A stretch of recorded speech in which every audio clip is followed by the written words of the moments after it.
देवांश जी मथुरा से। महाराज जी राधे राधे। आपके चरणों में कोटि कोटि प्रणाम।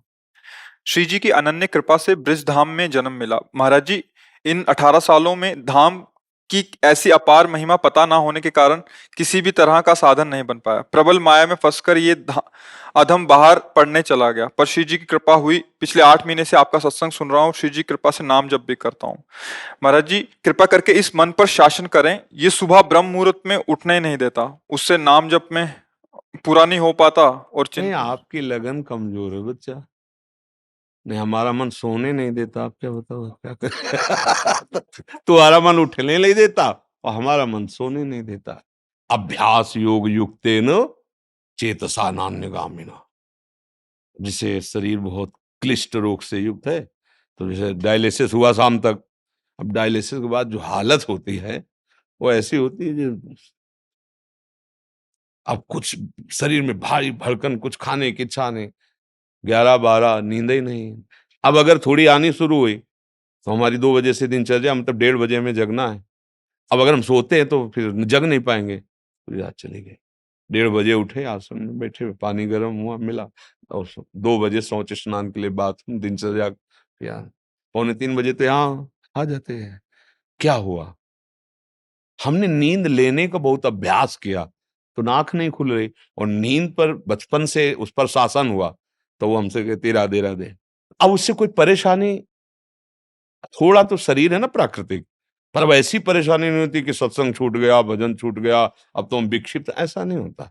तो ऐसे ही आप अभ्यास कीजिए। आजकल तो सुविधा है, अलार्म अलार्म लगा लीजिए तो आपको जगा देगा, आप जग गए।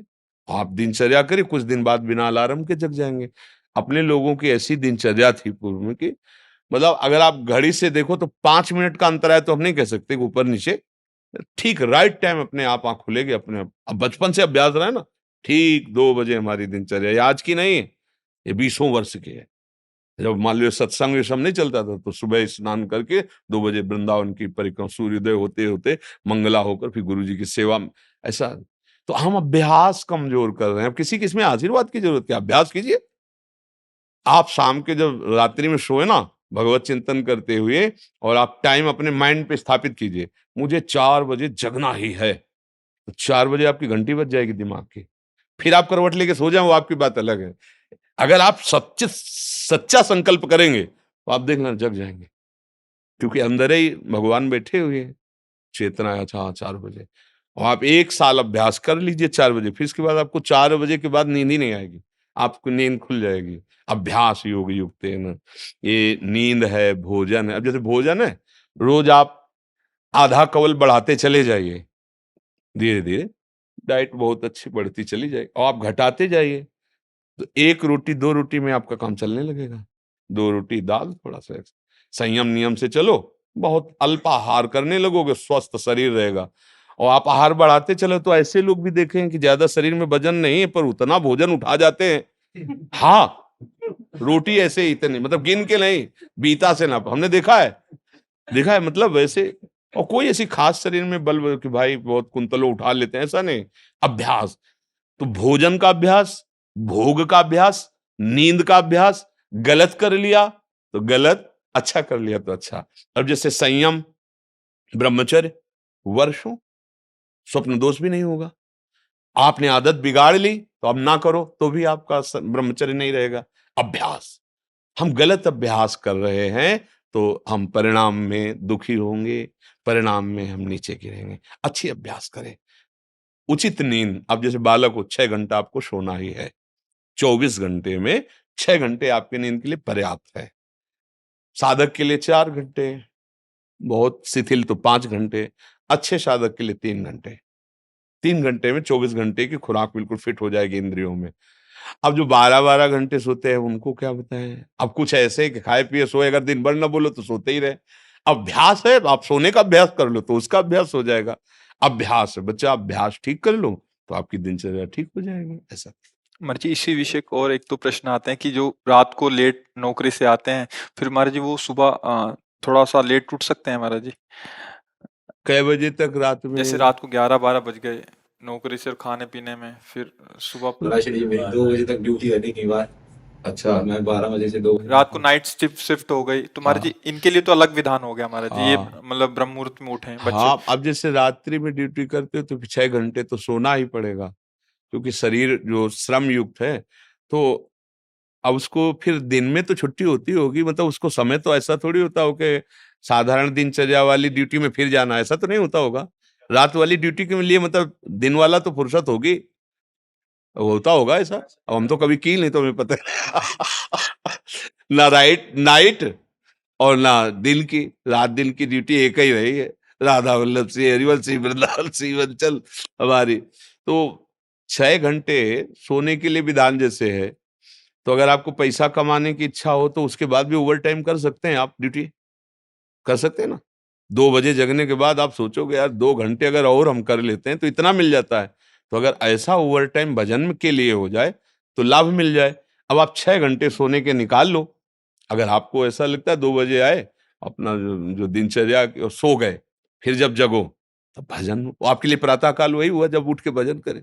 जब वही जागे तभी समझ लो प्रातःकालीन। फिर आप वही दिनचर्या करो जो प्रातःकालीन दिनचर्या चाहिए। और जी अगर 8 से 2 तक ड्यूटी है रात को, तो हम आपकी कृपा से नाम जप नाम जप नाम जप एक भी क्षण उसमें जाने नहीं देते। हाँ और ठीक, जब बहुत सोते हैं बहुत हाँ। उस स्वप्न में भी हमें सिर्फ कीर्तन ही दिखाई देता है, और जब उठते हैं तो पहला बहुत ऊंची स्थिति है ऐसी तो। स्वप्न में और जागृत में हर समय प्रभु का चिंतन चलने लगे तो बहुत ऊंची स्थिति है। पर मनीराम को देखते रहना, बहुत कलाबाज है, बहुत कलाकार हैं। कभी कभी हमको सिद्ध अनुभव करा करके वो ऐसी जगह खड़ा कर देते हैं जहां लगता है कि यार तुम बहुत धोखे में डाल दिए हमें, ऐसा लगता है। अपने लोग क्या है ना कि इसके साथ बहुत खेल करे हैं, युद्ध, तो इसकी हर हरकत को पता है। जिस समय बच्चा ऐसी स्थिति आ जाएगी कि आप जो बोले ना, जैसे जब स्थिति आ जाएगी तो आप बच्चा बोल नहीं पाओगे ये बात। जैसे करोड़ रुपया तुम्हारी जेब में रखे हो, तो एक हाथ चुपचाप ऐसे रहेगा और कोई कहेगा क्या बात है, कुछ नहीं वो खुजला रहा था इसलिए ऐसे कर रहा। आप ये नहीं बता सकते कि 1 करोड़ यहाँ है। अगर नाम जब चलने लगा, ऐसी स्थिति आने लगी, तो इतना आप भयभीत हो जाएंगे बताने में, आप कह नहीं पाएंगे। और आपको ये अनुभव होगा कि जैसे भजन होना चाहिए हो नहीं रहा। प्रभु मुझ नीच पर कब ऐसी कृपा होगी कि मेरा ऐसा भजन हो जाए। अभी क्या है, कृपा से हो रहा है, वो अहंकार में स्वीकृति हो रही है, इसलिए टिकाऊ बात नहीं बच्चा। भजन करने वालों के हृदय में ऐसी भजन की भूख पैदा होती है कि रात दिन करने पर भी उन्हें रोना आता है कि प्रभु कब मुझसे ऐसा भजन होगा जैसा संतों ने किया है, और रात दिन भजन कर रहे हैं। समझ रहे हो ना बच्चा, यहाँ आए हो ना, बहुत कृपा पात्र हो।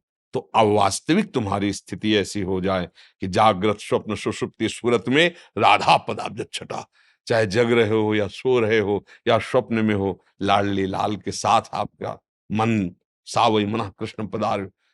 कभी अब कहना नहीं, और अभ्यास बढ़ाते चले जाओ। जो हो रहा है नाम जप, वो श्री जी की कृपा से हो रहा है, गुरु जी की कृपा से हो रहा है। कहने से ये बात हट जाती है, अहम पुष्ट होता है, चुपचाप अंदर ही अंदर।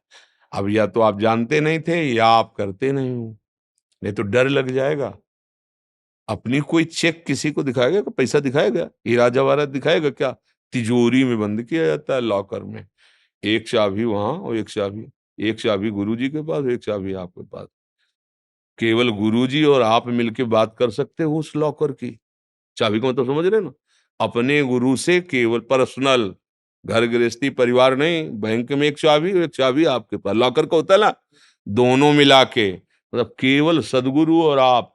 फिर अपने अनुभव, फिर वो आपको कभी व्यक्त करेंगे तो फिर वो अंतर ध्यान हो जाएंगे, साधन में बाधा पड़ जाएगी। बहुत कृपा पात्र हो, चल रहे हो, आगे और बढ़ो, पर गुप्त रखो अंदर की बात। और 6 घंटे विश्राम सोने के करके फिर पाठ भजन जो भी जैसी दिनचर्या हो घर गृहस्थी की, वो भी भजन है। जैसे अपने लोग कभी कभी कड़वी बोल देते हैं ना, खिलाफत की बात। ये थोड़ा एक आता है सुदर्शन चूर्ण, सुदर्शन चूर्ण है, बहुत कड़वा होता है, पर वो बुखार को जड़ से नष्ट करता है। तो अब सचिव वैद गुरु तीन जो, प्री बोले भयास, राज धर्म तन तीन कर होई बेगही नाश। अगर सदगुरु मुझ पर ही बातें करने लगे तो बिगड़ जाएगा मामला। वैद्य अगर मरीज के अधीन हो गया तो कभी नहीं ठीक होगा। राजा को अगर मंत्री मुंह छुपरे मिल गए सलाह देने वाले तो राज्य नष्ट हो जाता है। इसलिए जैसे अपने लोग हैं ना, तो आप हमारे मित्र हैं, आप हमारे बच्चे हैं, आप हमारी आत्मा हैं। जैसे भी भाव से, व्यवहारिक भाव से भी, परमार्थिक भाव से आपको वास्तविक मार्ग मिल जाए, आप वास्तविक सुख में पहुंचे। इसलिए हो सकता है कि कभी आपके प्रतिकूल कठोर वचन, ए नाटक कर रहे हो, आप सच्चे चल रहे हो, आप सोचोगे मैं तो जप रहा हूं, फिर महाराज जी डांट क्यों रहे हैं? नाटक। जो आपका अहम जाल बिछाना चाहता है, खत्म कर। है कुछ नहीं, मैं बड़ा भजनानंदी, चुप बैठ, खत्म। अब वो सुरक्षित हो गया, जो था माल वो पूरा सुरक्षित हो गया, कोई नहीं लूट सकता। तब अगर आप प्रतिकूल सोच गए, मतलब यार बाबा से हमने प्रार्थना की, बाबा ने हमें दबका दिया, भजन तो करते ही हो कुछ, दूसरे को तो माला पहना देंगे, जो मैं भजन करता हूं मुझको दबका दिया। ये तभी कहा दुर्गमो, संतों का समागम बड़ा दुर्गम है। जब देखा जाता है ना, जैसे मान लो एक आदमी बिल्कुल गंदे आचरण करता है और उसने कहा कि आज से मैं गंदा आचरण छोड़ता हूं, बस ये है कि हम 10 मिनट नाम जपेंगे राधा राधा, शाबाश, बारे बहादुर, हम्म, चिंता मत कर, हमारा साथ है। 10 मिनट जब, अब आप 6 घंटा जप रहे हैं, अच्छे आचरण कर रहे हैं, अब आपसे हम नजर टेढ़ी करके बात करेंगे तो आपको लगेगा यार वो शराब भी पीता था, मांस भी खाता, आज बात करो, 10 मिनट की शाबाश बोल दी, और 6 घंटे जब करते फिर भी हमारे, क्योंकि अभी 24 घंटे पूरे कराने हैं आपसे, फिर पूरा जीवन आपका भगवत स्वरूप बनाना है। जैसे लड़का कोई नया है ना, और बस स्कूल में और ऐसे गोली खींचे, ऐसे डंडा बना दे, तो टीचर क्या कहता है? वाह शाबाश शाबाश, बहुत अच्छा। और अगर साल भर उतने ही करता रहे तो छड़ी लेके वही गोली डंडा वही, आगे बढ़, का खा गा घा अंगा, अभी तो ज्ञा तक पहुंचला है। ऐसे जब संत समागम में कभी उनका कड़ुआ वचन, उनकी डांट लगे, तो अंदर से सोचना चाहिए भगवान हम पर बड़े कृपालु हैं, हमारी रक्षा कर रहे हैं, वो हमें अपना मानते हैं। डांट किसको लगाई जाती है? जिसे प्यार किया जाता है।